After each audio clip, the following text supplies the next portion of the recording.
Now, the Maldivian Supreme Court is expected to deliver its verdict today over the former President Mohammad Nasheed's 13-year prison conviction on the alleged case of terrorism. Now, Nasheed had, remember, been held guilty of state terrorism charges in 2015 over alleged abduction of a judge during his presidency. The former president had returned to Maldives from self-imposed exile after the Supreme Court had suspended his sentence following a request to review his conviction.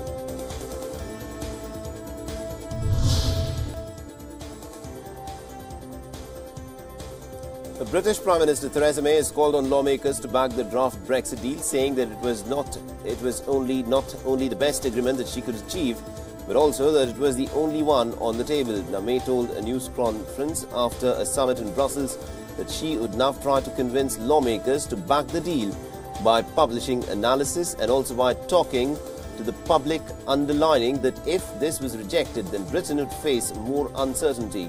Now, May has also used the news conference to make a sales pitch for her plan, telling television viewers at home that it was the only possible deal, offering control of British borders and also budgets while maintaining close cooperation with the European Union regulations that was good for business and for security at the borders.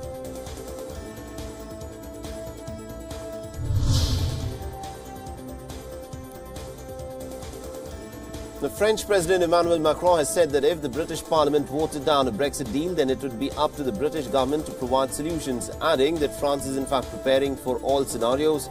Macron has made the comments after an unusually short summit of the European Union leaders to ratify the withdrawal agreement, which must now go before members of the British Parliament, many of whom have vowed to vote it down. Macron said that approval by the European Union leaders was only a step in the long process of establishing the future relationship between Britain and the European bloc, accusing the leaders of Brexit campaign of misleading voters by saying that this will be easy.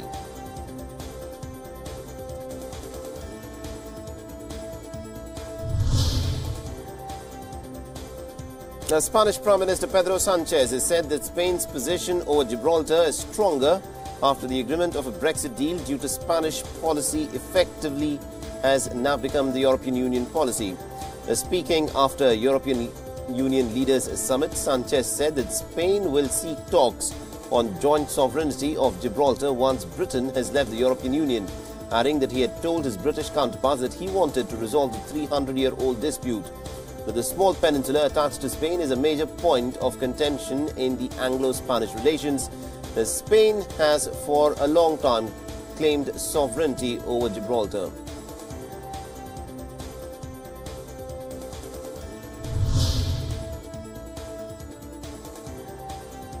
The Irish Prime Minister Leo Varadkar has said that there is no plan B if the draft Brexit deal is rejected by the British Parliament. Varadkar has urged those concerned to get on with the ratification process and start negotiating with the future, and has said that the draft agreement was the next best thing to Britain remaining in the European Union.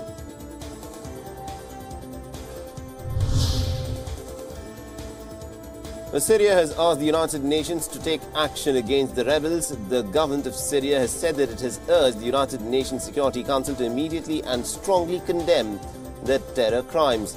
It has also urged the world body to take some deterrent, punitive measures against the nations and regimes that support and fund terrorism. But the Syrian government has earlier accused the rebels of wounding almost over 100 people in Aleppo in what it claims is a toxic gas attack.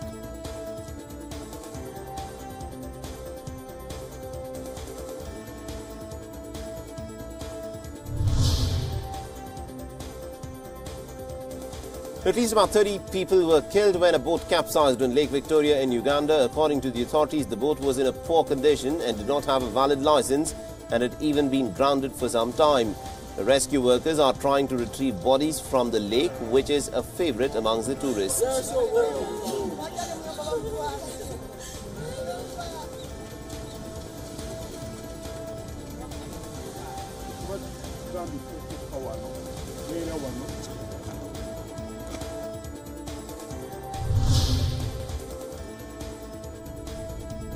A winter storm blanketed much of central Midwest of the United States with snow at the end of the Thanksgiving weekend. Many holiday travelers in the United States were in fact stuck at the airports Now, more than 600 flights were also cancelled due to an incoming blizzard bearing down on the Midwest.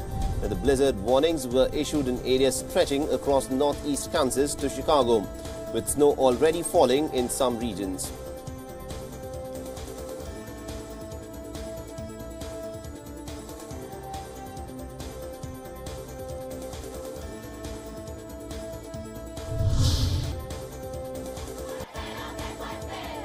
The tens of thousands of protesters dressed in purple marched through central Madrid to mark the International Day for the Elimination of Violence Against Women. Demonstrators marched to the beat of the drums in a lively protest against domestic violence and other issues affecting women. Now, it is a part of a global demonstrations this weekend in Madrid. The protests ended with the reading of the names of the 44 women killed in Spain last year in incidents of domestic violence. Similar protests also took place in dozens of other cities across Spain.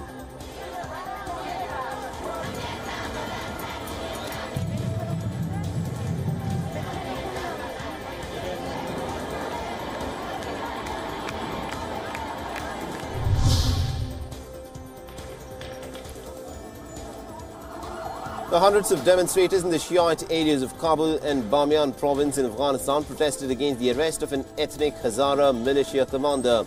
A senior security official has said that Alipur was in fact arrested in a Hazara area of western Kabul, where a spate of suicide attacks by the radical Sunni Islamic group has fed anger at the perceived government indifference to violence against the Hazaras. The Kabul police spokesperson has said that at least about 23 police have been injured in the demonstrations and 3 have been hit by bullets fired by supporters of Alipur. There are unconfirmed reports from people at the protest site that some demonstrators have also been hurt.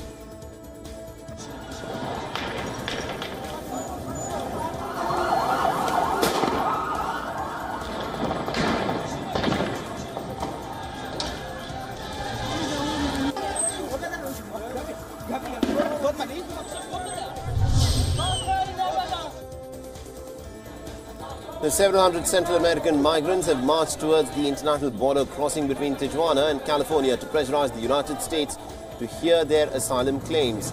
Now, the migrants carried hand-painted US and Honduran flags. A few dozen Mexican police with plastic riot shields also stopped the migrants well ahead of the crossing on Sunday. More than 5,000 migrants are camped in and around the sports complex in Tijuana after making their way through Mexico in recent weeks via a caravan.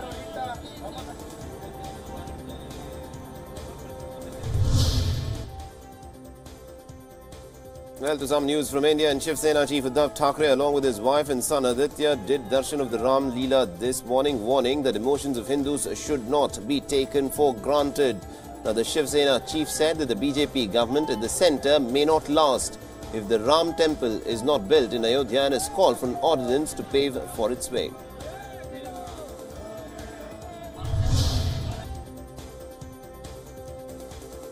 The jet skiers in Australia's Gold Coast drove around a burning houseboat trying to splash water onto it and control the flames until emergency services arrived.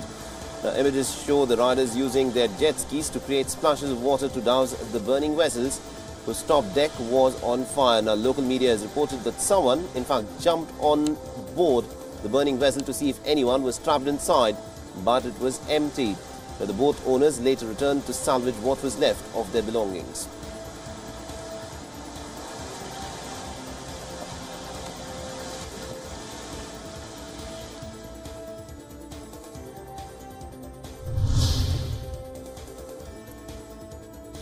The Yao ethnic group in China celebrated the traditional PANWANG festival by paying tribute to ancestors and also staging traditional performances. The Yao people, dressed in traditional bright costumes, gathered to celebrate the festival, which is one of the most important occasions for them. A variety of offerings were also made, and the Yao people performed their traditional dance in front of a huge statue of PANWANG King, who is believed to be the earliest ancestor of the ethnic group.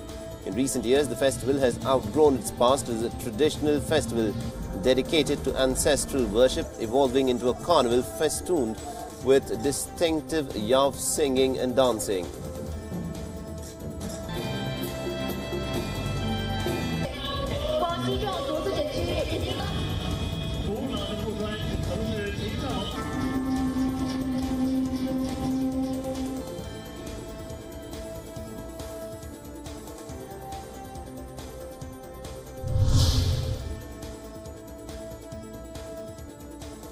The thousands marched proudly through Delhi street in the first gay pride parade since India's highest court decriminalized homosexuality. Organizers said that the pride parade was the biggest one since it began in 2007, with revelers chanting "We got our freedom" as they celebrated the historic ruling.